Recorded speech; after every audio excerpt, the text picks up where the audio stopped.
I'm honored to have Jeremy Kagan today. He is an award-winning director, writer, producer of feature films and television, as well as a full tenured professor at the University of Southern California. Besides all his great accomplishments, he's also had a near-death experience. And today we're going to find out about what happened and what he learned from his experience. Jeremy, thank you so much for joining me today. I appreciate you giving me some of your time. I really appreciate it, and I'm delighted to be here. All right. My audience loves hearing about near-death experiences. So can we please just start at the beginning, and can you explain to us what happened? Sure, I can. I do want to point out for those of you in the audience who are interested in knowing more details that you can see over there, or over there is the e-book called My Death, a Personal Guidebook, which you can get and purposely made very inexpensive because I wanted to share this.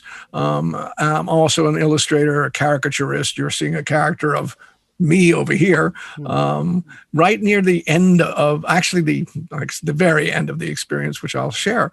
But if you, search out this book, you'll be able to know more and see the hundreds of illustrations that are part of it, so you can examine this more. But I'll start by saying that if you had asked me what NDE was before my experience, I would have had no idea what to tell you. None whatsoever. I wouldn't have known what it meant. So I knew absolutely nothing about this. I think I may have read one book about people who have out-of-body experiences. So meaning where they somehow their perception is they're in this room, but they're perceiving something that's happening somewhere else. So I kind of knew a little bit about that because I'd been exposed to a book on it that I'd skimmed, I actually think, in an airport once. But that was it. So the concept of a near-death experience, or NDE, was something I knew nothing about, which made me mean that the gift of it, and it is a gift for any of you, and I'm told that almost 20 million Americans have had some kind of form of this experience, which is amazing, that it really is a gift because it allows you to realize that you are not limited by your body, by your particularly emotional experiences, by your psychological makeup, by your thoughts. That's not in the end, or even in the beginning, who you really are. You are actually consciousness itself. And I'll explain to you what I mean by that in terms of what I learned and how this experience, if you will, exposed me to that. And again, if you'd asked me about that and those phrases and those words that I just used now, I wouldn't have been able to tell you. I was doing work at the time with Native American sort of experiences, and specifically what's called sweat lodges. Sweat lodges are very uncomfortable and very hot, and they're part of indigenous traditions that all around the world, and for thousands and thousands of years. It's kind of a gathering into a very dark space. Where you are, in fact, you may go through rituals. And in this case, it's a Lakota, misidentified as the Sioux by our histories, but the Lakota people have a very specific kind of ritual. And they were allowing, honestly, a number of non-indigenous, non-Lakota people to experience these kind of sweat lodges. These are not ones that are that you're taking a psychotropic, medicine beforehand. These are, you get naked, you climb into this tent. In the center of the tent, it's very, very dark. It's black dark. Are volcanic rocks that are very, very hot, and you go through this. In the Lakota case, in this particular case, 4 sort of stages. What do you want for yourself? What do you want for others? What do you want to give away? And a kind of silent stage where you would just experience whatever happens. And they last for maybe an hour, and they're really, really hot, and I don't like them. But I've had a number of sort of really intense experiences that I thought were valuable to me. And this was a day before my birthday in December. So, and there was a sweat lodge up in the Malibu Mountains, and I decided that was what I was going to do. That was how I was going to bring in my new year, if you will. So I went to it. it was very uncomfortable, as it always is. And I didn't think it was particularly profound. I wasn't having sort of deep insights. It was fine. But as I was coming out of the lodge, and this was a cold day, or night, of course, I should say, I was coming out of the lodge, and obviously the sweat lodge is incredibly hot. I suddenly, as I stood up, I began to lose my sense of balance, and I couldn't stand, and I fell to the ground. And this was the beginning of the process of my, if you will, near-death, through-death experience. Because what happened was when I fell to the ground, I just thought, oh, I'm fainting, I'll be okay, because I was conscious of it. And I thought, I'll just take a couple breaths. It must be the, cold and the heat and whatever. And so I'll just, have to readjust. And as I tried to move, I realized I could not move. And I had no control over my limbs. So I was beginning to sort of like get a little bit anxious, but I thought, oh, well, it'll come back. I just need to get through this in a little time, and then I'll be fine. This is just some strange, experience, some physical experience.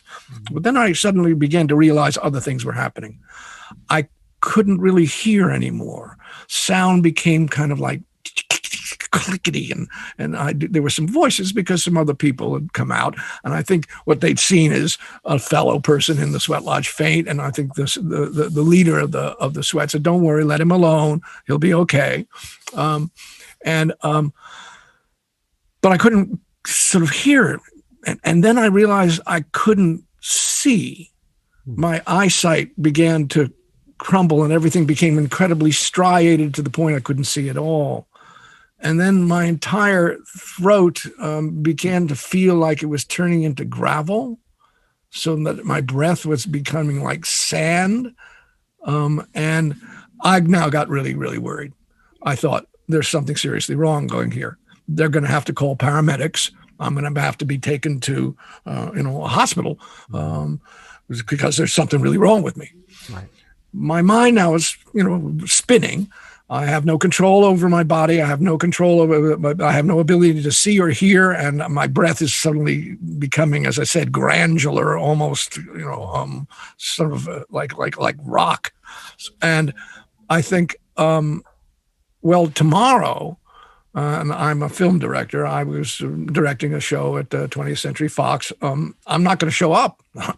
I'm not going to be on the set because, and that may actually really damage my career, because if I won't show up, well, what's going to be said? Oh, he went to some, Indian sweat lodge and got, ill. Well, that could be the end of my career. And so I thought, well, I'm going to have to sort of let go of my career.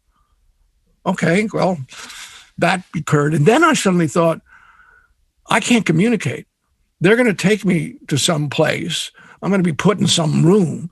If my family members come in, I'm not going to be able to communicate to them because I can't. They won't be able to communicate with me. I have to sort of give up my family. And then my mind suddenly said, you don't realize what's happening, but you're dying. And I was totally convinced, wrong word. I was experiencing that's what's happening to me. I thought, I've got to stop this. So in my mind, I thought, if I can hold on to my being, I don't know what that means, but I've made a comparison to it since the experience of like, hold on to your breath, when you hold your breath and you hold it as long as you can, that I'll be able to somehow hold on to my being. I won't die. So I did this sort of internal effort to hold on. And finally, I couldn't hold on anymore. Just like holding your breath, you finally have to let it out. I couldn't hold on anymore. And I had to let go. And I let go. And what happened, in other words, I died. I let go. And what happened was, to my great surprise, it was one of the most peaceful, calm, easy, almost serene process in this letting go. And it felt I was letting go in, and I'll use this word, in every direction. Like I was if everything's composed into this body at this moment, everything just went everywhere, That was what the letting go was. And it was peaceful and beautiful. And then I realized I still could think. So my mind went, well, this is a phenomenal. I'm, quote, feeling wonderful, but what's going to happen next? So I was still in a sense of time. And then I thought, well, what if there is a heaven and hell? Now, when I was a kid, I was raised by parents who did not believe in that. But, I got educated. So I had, you read, you read and you see paintings of famous paintings of heaven and paintings of hell and Doria's illustration and Dante. And, so, it's in your mind. It's possible. And I thought, well, I've been an okay person, but not the best of people. What if I go to hell? What if there really is one? And immediately, that's where I went. I went to my version of hell. And I'm not going to describe my version of hell. I'm just telling you that I went to my version of it. And if you read the book, or wherever that book is, there it is, you'll find out about what my version of hell was. But what was so fascinating was, even though I was in this, if you will, visual kind of disgusting horror, I realized it wasn't affecting me. I wasn't feeling anything because my body was already dead. I was just like watching a movie. So I thought, well, and the minute my mind got that hell wasn't real, but just an illusion, like watching a movie, it totally disappeared. And then I went on, which I later learned, millions of people have done this who've had these near-death experiences, a more classic journey. I did feel like I was moving through a kind of cloud-spaced area that was like a gigantic tunnel, but it was surrounded by, and as I said, clouds, grayness, and I could see sort of beings that looked like sort of ghostly monoliths, and I couldn't tell who they were, and I was moving sort of past. They weren't communicating. I wasn't hearing anything, but I was sort of visually seeing this, so I still had a visual, experience here. And I didn't know, who are these people? Or who are these thing people? Are they relatives of mine, dead relatives? Are they people from another world? Are they the souls, interesting word to use, of people who I know? Except this is, this is where they are, as well as in time and space, like we are in right now. And I didn't know. And I kept moving through this. And as I was moving through this, and this took me, by the way, 2 days later to remember this moment. The next thing that happened to me, and I didn't know where I was headed, but the next thing that happened to me was there was like an explosion, an instantaneous explosion. And it was a visual one as well, of everything this particular character, Jeremy Kagan, had ever experienced, seen, read, or heard, all happening simultaneously. Imagining all the 100,000 hours of television that you've seen, all the movies you've seen, all the experiences of the lifetime you've had, all happening in a nanosecond. And you're experiencing, or in this case, witnessing vision of all of that. Now, a lot of people talk about, in near-death experience, a life review. I would say this was something else. It wasn't quite the life review, but it was a review of everything that had ever gone into this particular consciousness, everything. And when that was released, there was, again, a sense of this serenity, this peace, this idea that I'm now no longer Jeremy Kagan. I'm the witness to everything Jeremy Kagan ever experienced. That I am, in essence, consciousness looking at a specific experience that this particular individual has had. But I am the awareness of it. And there is no right or wrong or good or bad. There is no judgment whatsoever. There is just awareness itself. Then I was conscious of moving onward through the skies, literally through real clouds into space, and heading toward the billions of galaxies with an awareness that what I was about to, quote, become, and remember, I now is just consciousness, Jeremy Kagan's gone, but what I was about to become was literally another one of the trillions and gazillions of stars, radiating energy, if you will, literally what a star might be. And that's what I was going to be. And I was totally relaxed, if the word could even be used, and absolute accepting and in wonderment of this sort of beauty. And at that particular moment, as I headed toward that star field, everything sort of like, if you took everything, the entire world in existence, and suddenly compressed it, like you took the endless space and time and compressed it, and it compressed all of it, and then it compressed itself into, and I'll use the word, nothingness. And I lost, in quotes, even being conscious. And it was all perfect. And once I lost being conscious, that's what I lost. Wow. And then, like a movie going backwards, being put in reverse, suddenly that nothingness expanded very, very quickly into the cosmos.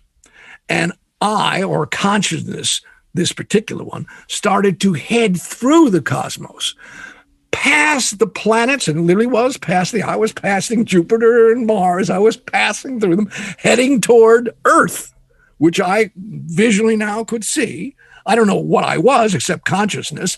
And I was heading toward what we would say is California, the coast, and into the mountain area, and then became hovering over and toward what I saw on the ground, which was my body.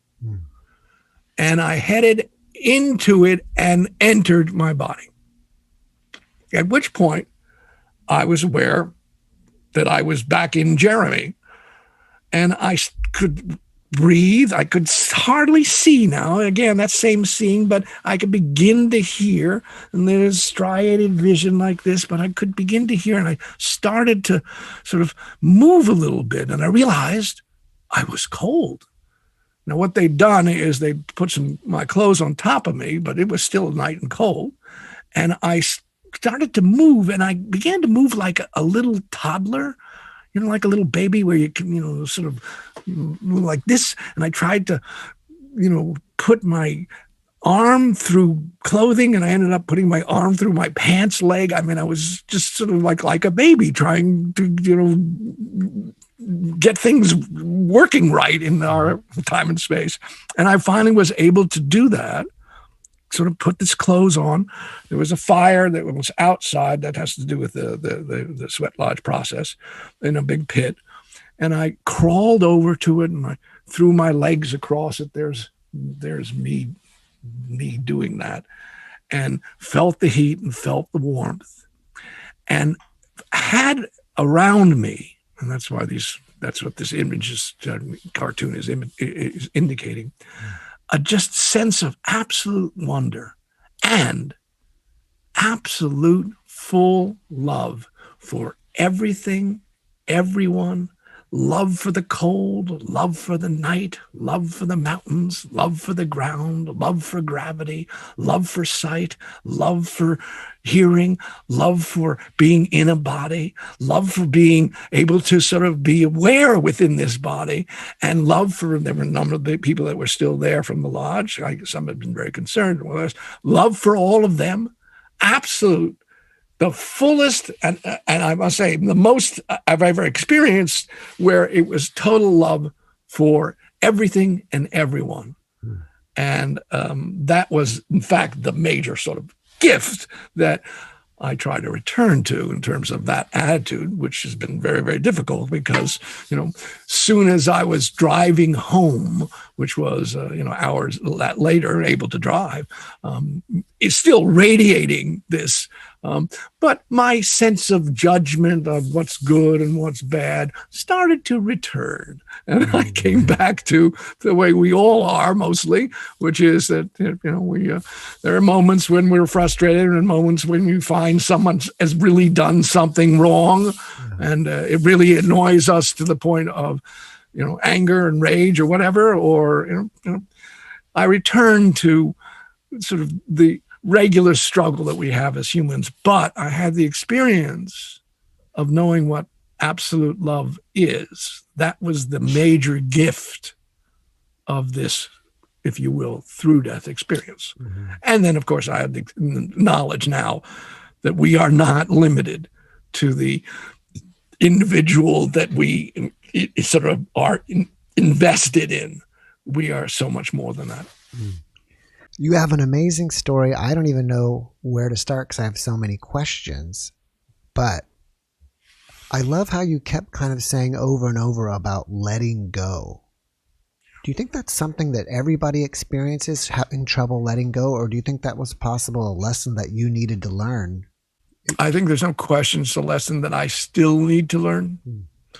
I think life is an incredible gift. I mean, if you just sort of stop and are conscious of everything that's happening at this very second, those of you who are listening to this or looking at this, the fact that we have ears and eyes and they work, those of you who are thinking about it, the fact that we have minds that work, those of you who are safe in a space, those of you who are, it's just, life itself is just amazing.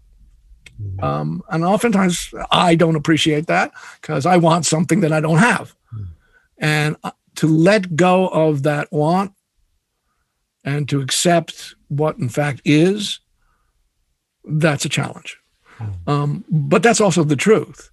And a lot of our lives are spent rehashing our past. Why didn't this happen? Why didn't that happen? Frustration, emotions that come with that, or rehearsing our future. Am I going to get this? Mm-hmm. And we're not present. And our minds, by the way, that's our survival, the mind's survival. And some people, and I've learned this too, sort of want to remind themselves that they're not just their mind and their thoughts and their desires, because oftentimes they possess us and we become, in a way, slaves of our own mind, our own anxieties, our own fears, our own desires. And the ability to let go of being attached to them, not that you shouldn't desire things. You're in a body. The body wants things, and you're in mind. The mind wants things. That's part of the ride. That's the, if we've been incarnated as humans, that's what it is. It isn't to run away from them, but it is to recognize that and not be attached to it. So if you don't get what you want, you still can be okay. That means you've let go of the attachment to the thing you wanted. You still wanted it, and maybe you get it, maybe you don't. As Oscar Wilde said, that there was two things that really mess up people's lives: either not getting what they want or getting what they want. Yeah. In both cases, they can be real problems. The issue of, as you just said, of being able to let go. And, it's an interesting, you can train yourself. Literally, I know some people you'll put something in one hand and hold it really tight, and then put it in the other. And sometimes people do this with ice cubes in order to really sort of feel it. Oh, wait a minute. I don't know how I'm going to hold this on. I'm holding on too much. And then you put it over there. It's the process of learning to let go. This is just a physical exercise of learning to let go. But we're always in that. And of course, here's the thing. When you know you're mortal, meaning that you can die and will die, because that's every one of us will, in terms of, this particular incarnation, most of us, including me, don't really know what's going to happen. And oftentimes when you don't know what's going to happen, fear arises. And to be able to let go of the fear I mean, what's going to happen is going to happen when you die. It just is. Yeah. And the experience I had said to me, look, what's going to happen is going to be the experience you just had is amazing. You're going to go on an incredible journey of learning and experience, and maybe you'll get something from it. Whether you return to your body or whether you end up entering the cosmos and becoming, quote, an energy center somewhere, or you, if you believe in karma and things like that, return to something else in another time, in another space, on another planet. Whatever may happen to your consciousness, it's going to be a ride. It's going to be a journey. And you need to be able to learn to let go of attachment to whatever it is that you're attached to. So, if you're attached to, there has to be a heaven and you don't get the version of heaven you want, being able to let go of that and get the version of whatever you're going to get, that's the gift. It's an interesting process. In prayer, sometimes there are stages to prayer. If the first stage is to actually praise the creative energies, if you believe in God or whatever, but just even the creative energies of existence itself, the fact that there's fire and water and air and land and gravity and the sun and food, and the fact, which we have absolutely nothing to do with in terms of the world we're living in, is to praise the creative energies that allow that to happen. Second stage is to be thankful for what you've got. Whether it's very little or a lot, but it's life itself. The third stage is potentially to ask for what you would like. And the fourth stage in prayer is accept what you get, because maybe that is in fact what you're, if you will, if you use the word soul, that's what you need. So this process of letting go of even the thing I want, I'm going to do everything I can to get it. And also, I realize part of me is the witness to all of that. And if you can remind yourself that you're always witnessing, you aren't as much attached. And as you just said, this is a long explanation to say, yes, I am continually learning to let go. And it's not easy. Think of the people where we're living right now who have relatives and friends who are dying because of this plague, this worldwide plague. And to let go of the attachments that we have to those people, boy, that's not easy. And I'm not saying we shouldn't grieve for what we care deeply about. In fact, we should. We should feel it fully. But there's an interesting tradition that I come from, which says you grieve for a being that you've loved who has moved on for a certain amount of time, and then you stop. And the reason you stop is because you're holding on. You're not letting go. Therefore, you're still suffering, but so is the soul of the person, if you believe in this soul, who's moved on. You're not letting them go on. You're pulling them back here. So yes, grieve. My tradition is 11 months, but then let that essence, that beingness, that soul move on. And that's a letting go as well. So yes, it's a maybe one of the great challenges for all of us. But again, I want to emphasize that doesn't mean don't be active. That just means be aware. I like the way how you described it when you were in the cosmos. Do you think that it's possible you are witnessing like the Big Bang? Yes. In fact, I don't think there's a question about it. I wouldn't have said it until you said it, but yes, I think I literally, as conscious as experienced it. In other words, and I experienced its reverse, which is, the idea of the Big Bang is out of nothingness comes everything. Mm-hmm. I experienced the reverse, which was everything reduced itself to nothing. And so in a way, yes. And it's interesting because different traditions around the world have the idea that time, in terms of the giant, 15 billion years of the existence of I don't know, the cosmos, that's human concept of time. But in fact, there is this potential of reduction of time and space to nothing and a rebirth of it again, endlessly. Now, this is too much for my head to hold, because it's sort of this idea that we're in this incredible cosmic dance that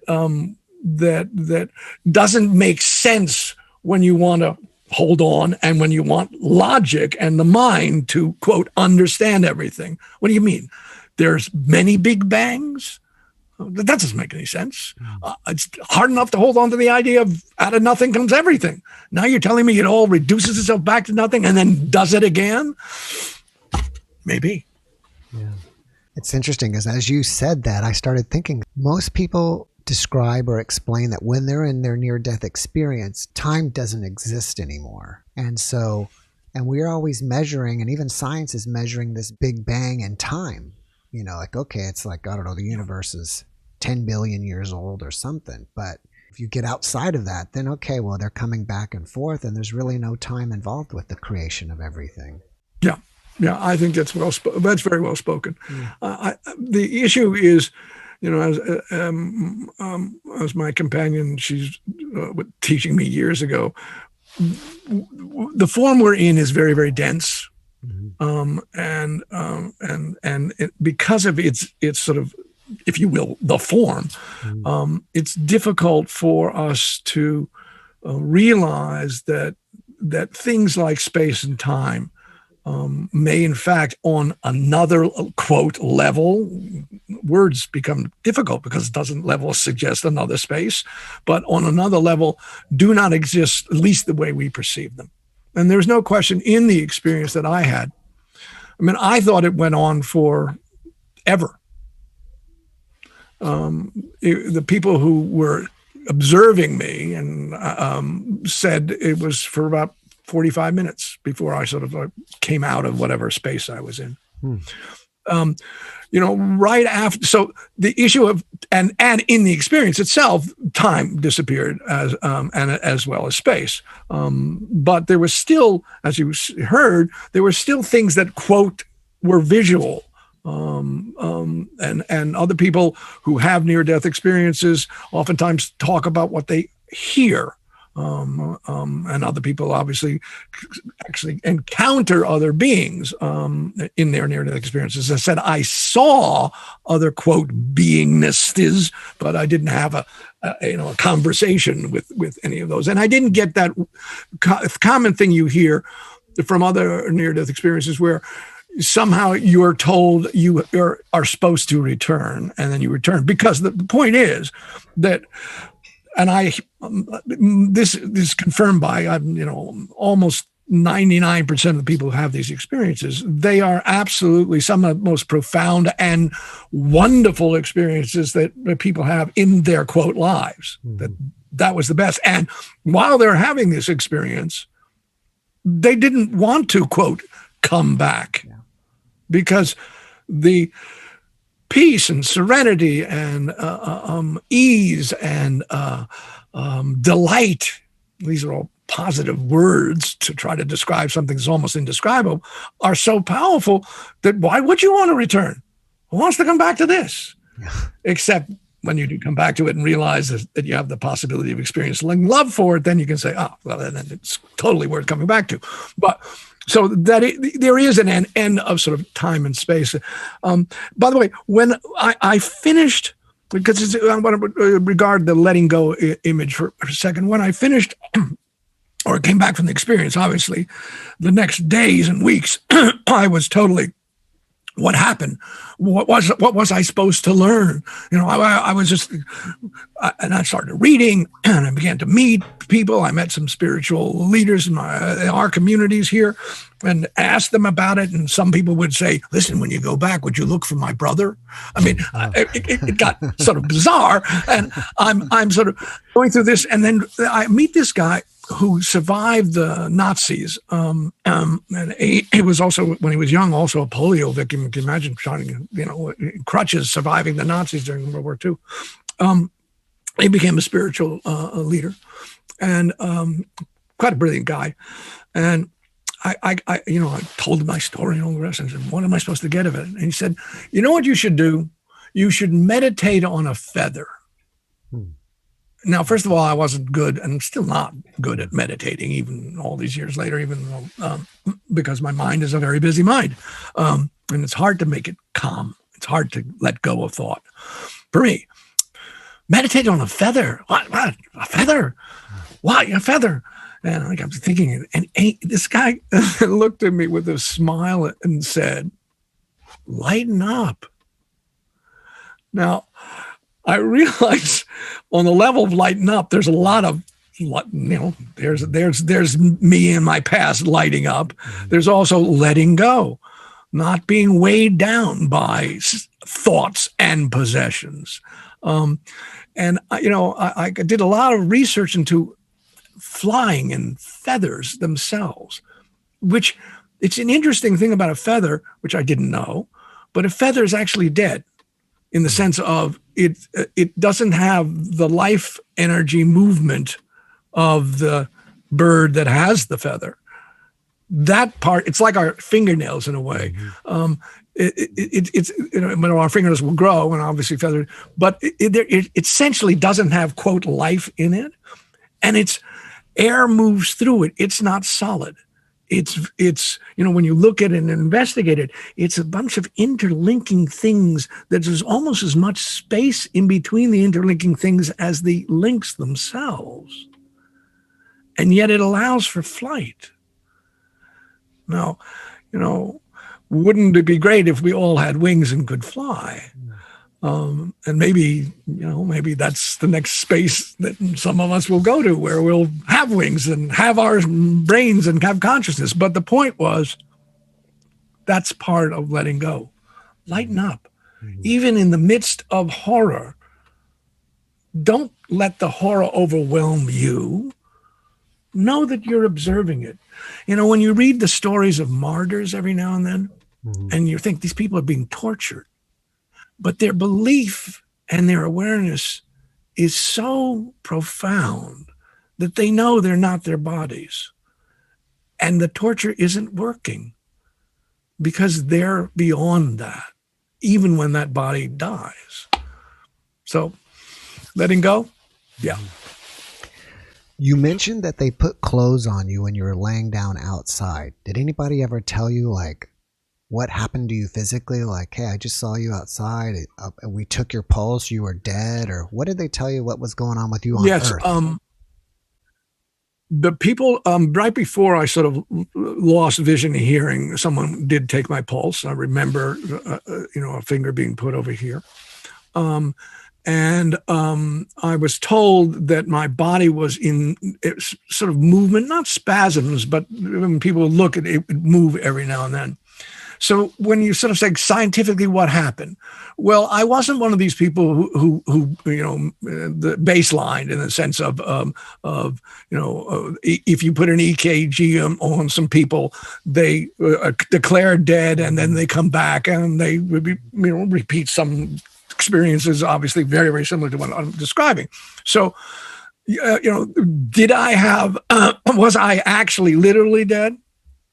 And what I've come to understand, at least if science is to be applied to this experience, and I think this experience is beyond science, honestly, was that I went through a kind of hypothermia, which is this, when your body is exposed to cold and heat and there's a major, major change, you can die from it very, very short time.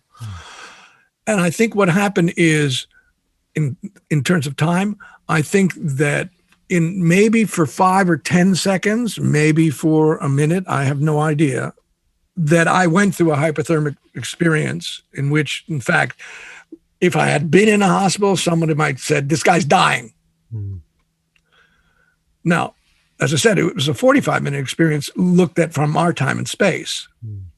The actuality of it may have been seconds, But those seconds went on for all of that endless time that I've told you what happened. So my brain science saying is, okay, hypothermia does cause death. It is short-lived. That's what happened. And that was the, quote, scientific entrance into what was the near death, or sometimes I like to use the word through death experience. Yeah.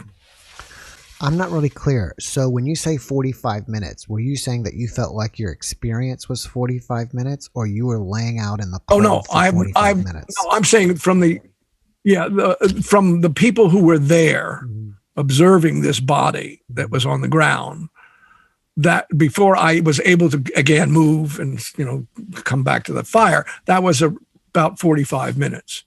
In terms of, so that was their experience. And as I said, there may have been in that, because people did not, I think someone, I don't know when they put the clothes on, but as I said, I know someone checked to see if I was alive when I was going through the process of losing all my senses. And I don't know if anyone ever did that again, because I asked and no one sort of knew whether that was happening again. I think that because of the person who did it at first thought, okay, he's having a sort of profound spiritual experience, and so it's like, and I think if you study the lives of certain people who've been mystics, there are times when they are totally withdrawn. They don't move. They're silent. They're still alive, but they're going through a deep experience. And I think from the people who were in the sweat lodge, who were sort of more sophisticated in terms of all this, that's what they were saying. This guy's going through a deep spiritual experience. Just let him alone. And I don't know when they put the clothes over me. I'm sure it was probably pretty soon, right, because it was cold out there. But do you think that the catalyst of making you have this experience was the sweat lodge, or just the extreme change in temperature? I think physically, that's a good question. I think physically it was extreme change in temperature, without a question. I think on psycho-mental space, the sweat lodge prepared me to be able to literally, and go back to your phrase, to let go of everything, of all of me. So, it's definitely the combination of the two. There was a real physical reason that, as I said, and I've talked to medical people about this since, about we were having a hypothermic attack. That was a truth, but I don't know if even if that attack, the journey that I took would have been as open and as big a gift if there hadn't been the sweat lodge process. And by the way, in the sweat lodge process, as we go again to your letting go, as I said, there in this particular Lakota process, there are stages of the sweat lodge, and the third stage is literally a letting go stage. And you go around in a circle, and if you want to speak, even though it's in darkness, you can speak to the first stage, what you'd like to bring into your life. The second stage, what you would like to bring into others' lives who you care about. And the third stage, what you are willing to let go of. And it's always been a challenge, most challenging stage for me in that particular ceremony, because let go of anything.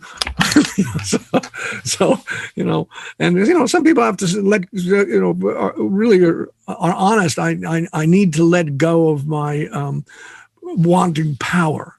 I need to let go of that, or I need to let go of my selfishness. Well, that's I don't know. Hold on to my power, whatever it is, and it's a challenge. So, in a way, the preparation inside the sweat lodge of letting go as one of the stages was, I think, an opening, so that when I had the physical, mental experience of the hypothermia, I had also, if you will, the psychic, spiritual potential of actually going through this experience of death and returning. once you came back, how did your relationships with people, did they change? Or, if you were married at the time, or, your friends, and did they all You say, know, hey, you're a different guy, Jeremy? the most, it's the truth is, initially when I was back into full Jeremy Kagan hood, um, I had this sense of absolute connection and interconnection with everything and everyone, and in that sense, this flow of acceptance, and I'll use the word love, because it had no judgment. It had no, literally, it had no judgment. It just had this amazing wonderment and appreciation.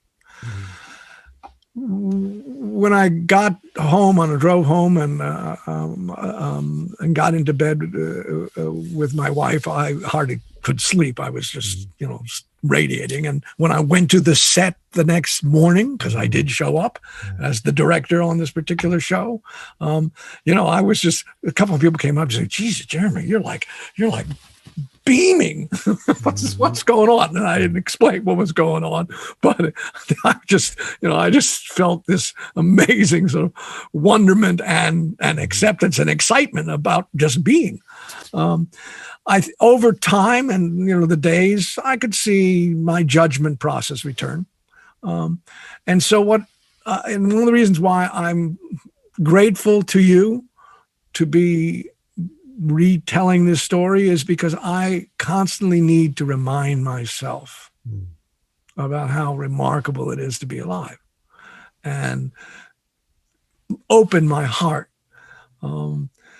And so what it did for me is showed me possibility.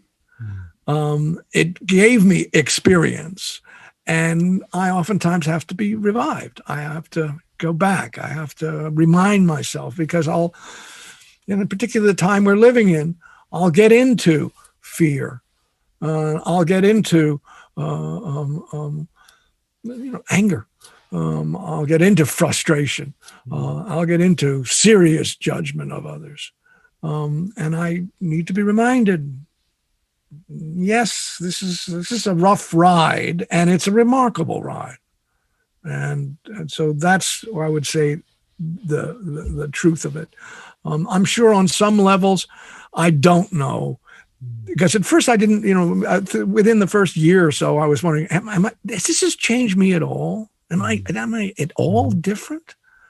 I don't really think so. I think it's a great experience, and it took me a good 2 or 3 years to write and illustrate this book that you see over here, because I wanted to keep reliving it and I wanted to share it. The weird part of this is my mind says, okay, you've experienced death. Death was, in essence, a remarkable experience, a incredible, ride, the E ride at Disney, quadrupled. And there were feelings, if that's the right word to use, that were so wonderful and so serene. When this body dies the next time, and mine dies, is that what's going to happen? I don't know. I don't think so. I think it'll be something else. So there's still the fear of the unknown, but there's also a recognition that sometimes when you're in the unknown and that fear first comes, and you probably know this about fear, in terms of our sort of mental process, it stimulates something that, in terms of how our body and minds respond, that actually is very short-lived. It's like about 6 or 7 seconds in terms of the adrenaline shifts and other chemical stuff that happens when fear hits you. But then it's over. But what happens is your mind doesn't, and this is your word, let go. Your mind, the fear comes and your mind holds on to that fear and then reinstitutes it. And if you think about, for example, what's happening in our time now in terms specifically of media and specifically of the way information is being given to us, much of it is about stimulating the same biochemical reaction of fear, because then we're riveted to where that source of fear is, that social media thing that we now have to be on all the time because it's feeding that fear, and our minds feed back, and that's a loop that we get caught into, and we can't step back from it. That's why a lot of people say, turn off the social media, turn off the TV. Doesn't mean don't get informed. I mean, truth is truth. Facts are facts. I mean, there is science, real science, and there is real truth. And, I just learned that the Nazis, I didn't know this, by the way, I just learned this today. They were one of the first people when the Nazis took over Germany, and obviously caused World War II and the death of, 30 million people, besides, in addition to 6 million Jews killed. When they were taking over, they had the same phrase in German that translates as fake news. Same phrase. So it's to get you so anxious, and you pay attention to only that, and you feed it. And that's a real issue that we kind of get caught into, and to be able to step back from it is really important. And as I said, I don't know when I die again, whether I'll return again or what that experience will be. But I do know that this experience taught me that death is not to be feared. Death is going to happen, but it's not to be feared, which means that maybe you'll live your life in a more free, less anxious way. Because in the end, it's that fear of death that underlies a lot of our anxieties, and we don't even realize it. But, there's a part of us that knows this is going to stop, and we don't want it to. And so we're going to do anything to hold on. Yeah. I agree with you that you and people like you have been given a gift. I've never had a near-death experience, but I've discussed with my wife before. It's like, it's an interesting thing to be a human, because you have to understand, or you realize that at some point it's all over. Like, animals probably don't have this realization. Your dog doesn't realize that at some point there's an ending to this, or at least to this life. So is it almost like a curse that you're born with, that that there's an end? That's a fascinating question. It's a deep one. There's a story about, quote, angels, which is not something that that people have had experiences with. I have not. I've actually heard voices, but that was there was something else. That was psychotropic experiences, which is a whole other thing. Right. But it is obviously letting go. But there was a question of, should human beings be created in the first place? Because if they are, they're going to do a lot of damage, because they're going to have incredible creative ability, and the capacity to choose. That means they can choose the wrong thing. They can choose negativity. They can choose harm. They can choose racism. They can choose lots of it. They can choose hatred. They can do that.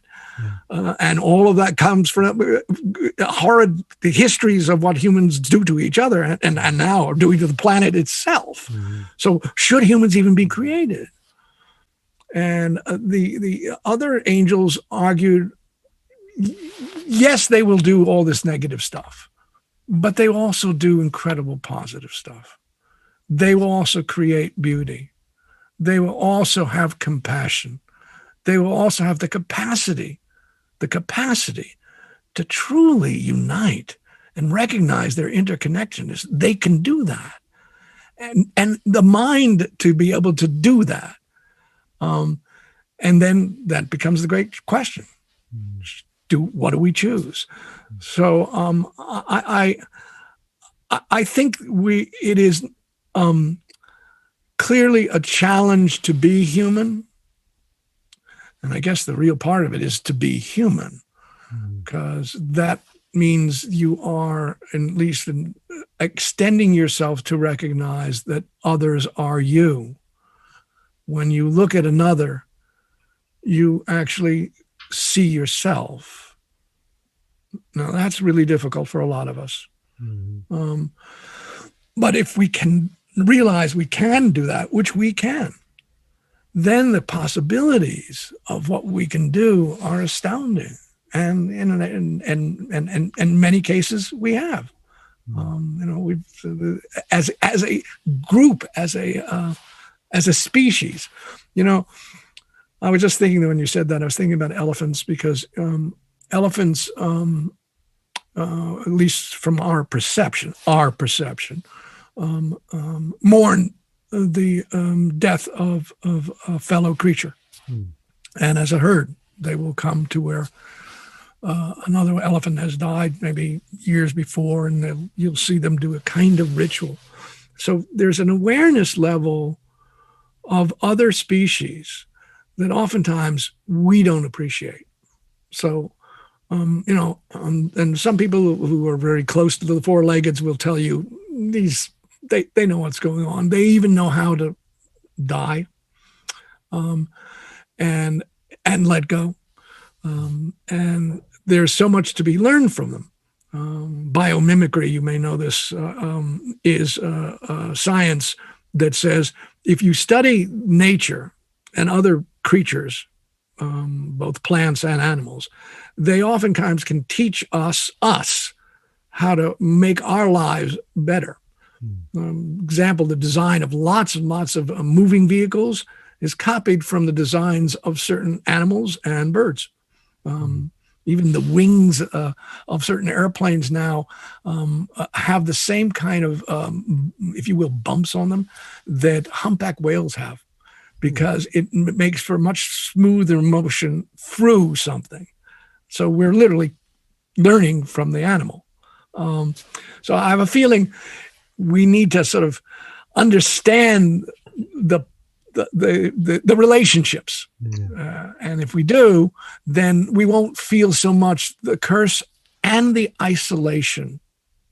There's a wonderful moment, some of you may have seen the movie Contact, and it is, going to outer space and contacting other beings and other intelligences.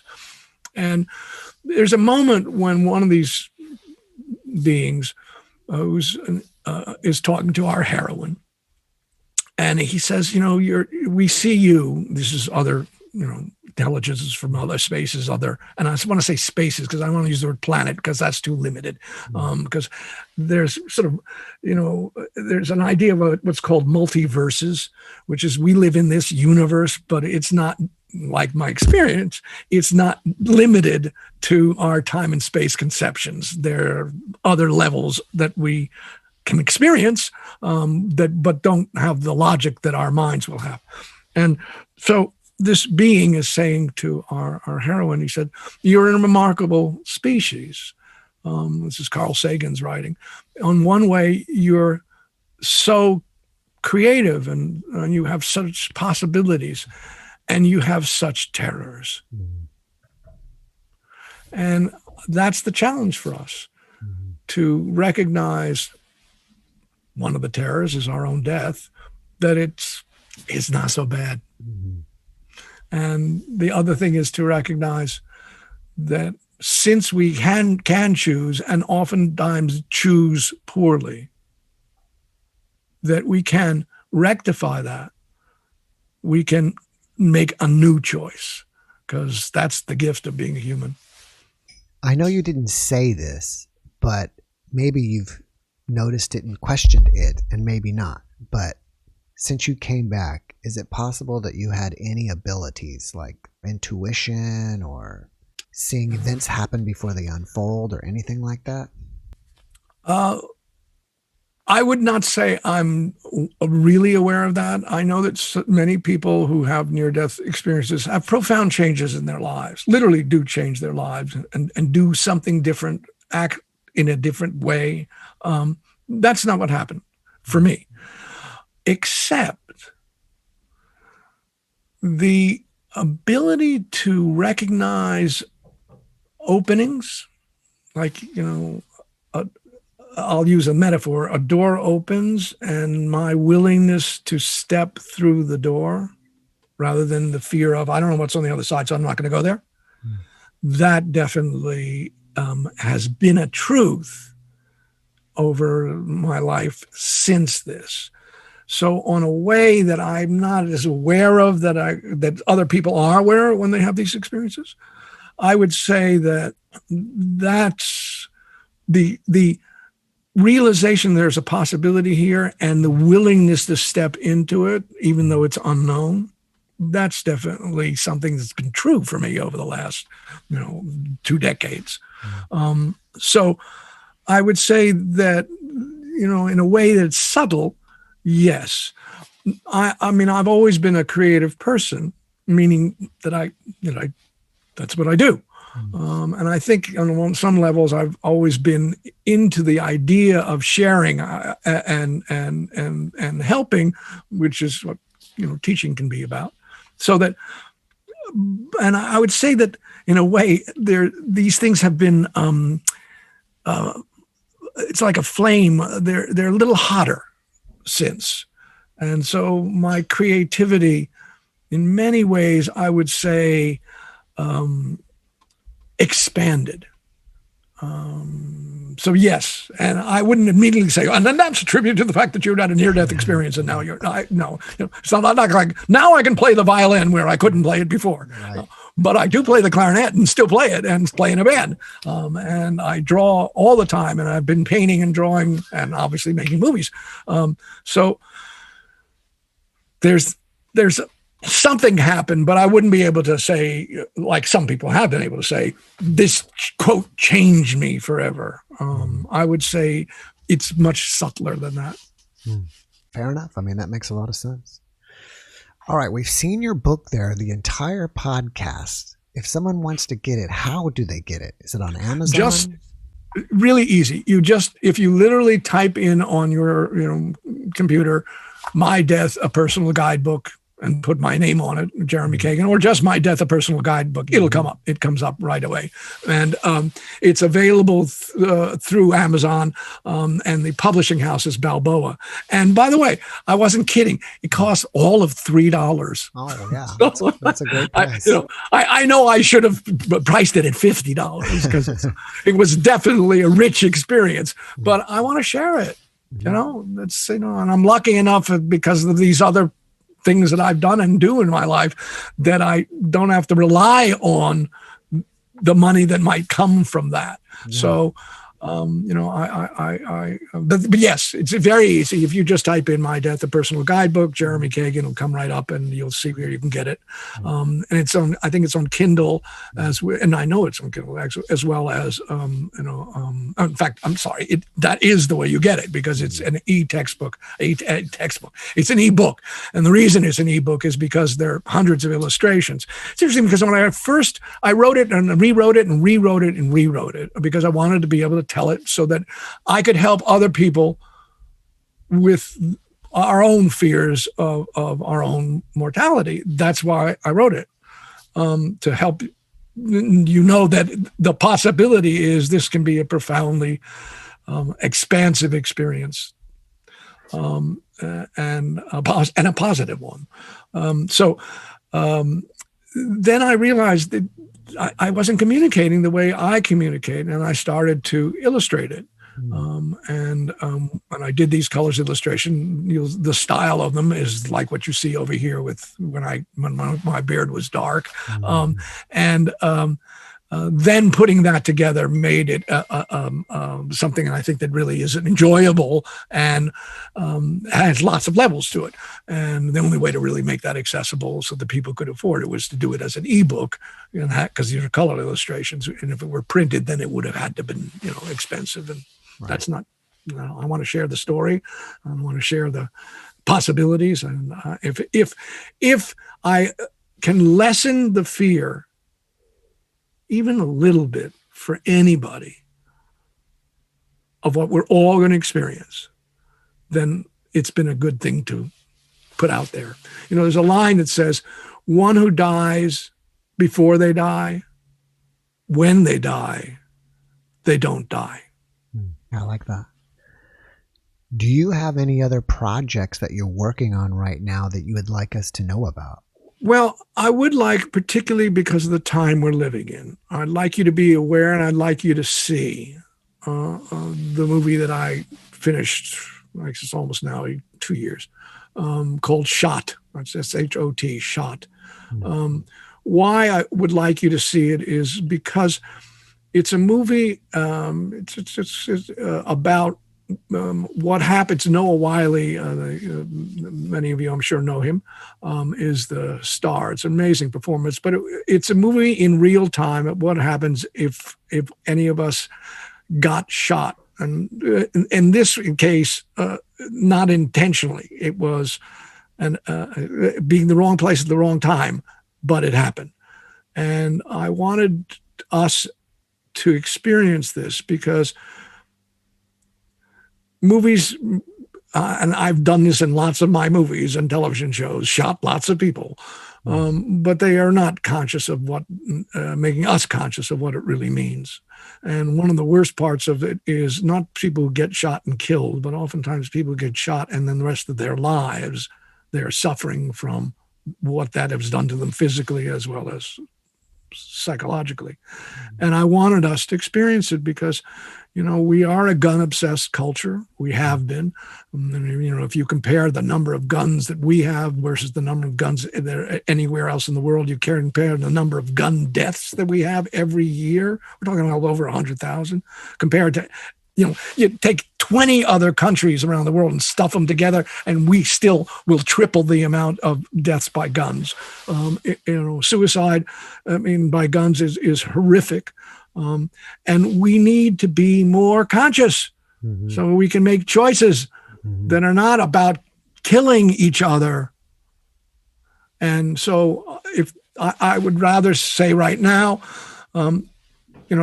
spend your $3 and go on Amazon and watch Shot, because I think it'll stimulate the conversations that we need to have about guns and gun violence, particularly in the time we're living in right this minute. We need to have those conversations very, very seriously and recognize who we are as a culture and society and our possibility of changing. So that's what I recommend you take a look at. In researching you and letting everybody know, and my audience knows that besides doing a lot of NDE podcasts, I also do quite a few UFO and alien abductions ones. And Jeremy has a movie about the Roswell incident. And I think it stars Dwight Yoakam and maybe Martin Sheen. And there's something that I want to go back and watch. Kyle MacLachlan plays the lead in it. Jesse Marcel, the famous maybe justice, if you know the UFO stories. This was the seminal American UFO story that happened in Roswell in 1947, where for one day the government admitted that there was contact from another, in this case, because we were looking at as planets and stuff, from another quote, planet. As I'm saying, you have to understand, and it's a whole other conversation about what the UFO contact really is, or can be, and it has been. But it's quite a strong movie, and really insightful. I've obviously now seen all the UFO movies and both the documentaries and the endless documentaries, the films that have been made. This is a really very, very powerful one that talks about what the Roswell incident was and is, and it does it through kind of going through different times. And the last 15 minutes of the movie takes you through all the versions, from it was nothing but a weather balloon to there were actually living beings that survived this, quote, crash. And you see all these different versions. It's quite powerful. Another movie, by the way, that I would recommend for those of you who are movie watchers is a movie that you also can see on Amazon, or it's free on Vimeo. And it's a movie called Conspiracy: The Trial of the Chicago 8. You may know there's a new movie out. It's got a lot of attention called The Trial of the Chicago 7. My movie is it is deeper into the truth of this particular horrendous trial in American history back in 1969, because in my movie, which I made in the late 80s, all of the real defendants, Abby Hoffman, Tom Hayden, etc., Rennie Davis, and all of the lawyers were alive, and they're all in the movie. So they're actors playing them, but there's also the real people commenting as the movie plays dramatically, because it's a kind of a courtroom drama, on the actors playing them. Oh, wow. So here's an actor playing, Carl Lumley is playing Bobby Seale, who was bound and gagged, and much more intense than in the new movie, and all based on the transcripts and the journalists who were there at the trial. In my movie, you not only see the horror of this particular moment, but Bobby Seale suddenly appears like I'm appearing over my head, and he starts to talk about what happened to him as the actor is playing what happened to him. It's quite an amazing movie. So for those of you who are movie buffs and maybe have seen the trial of the Chicago 7, I highly recommend you go online. And as I said, it's free on Vimeo, or you can find it on Amazon, called Conspiracy, the Trial of the Chicago 8, because there were 8 of them, not 7. Oh, that's great. Well, Jeremy, unfortunately, I only have so much time. I hope I can get you back so we can talk about your Roswell movie and about aliens. But I wish you massive success in everything you're doing. And again, I just want to say thank you so much for joining me. It has been my real pleasure to share this with you. I wish safe and sanity to all who are looking at this. May you be blessed. All right. Thank you and have a great day. You too, man. Thank you for allowing me to do this. All right. Bye-bye. Okay. Bye. Thanks for watching the JeffMara podcast. I really appreciate you. Another way to show support is through YouTube memberships. And if you do, there are loyalty badges and other perks depending on your level of membership. All you need to do is click the join button underneath the video to find out more. Thank you for your support.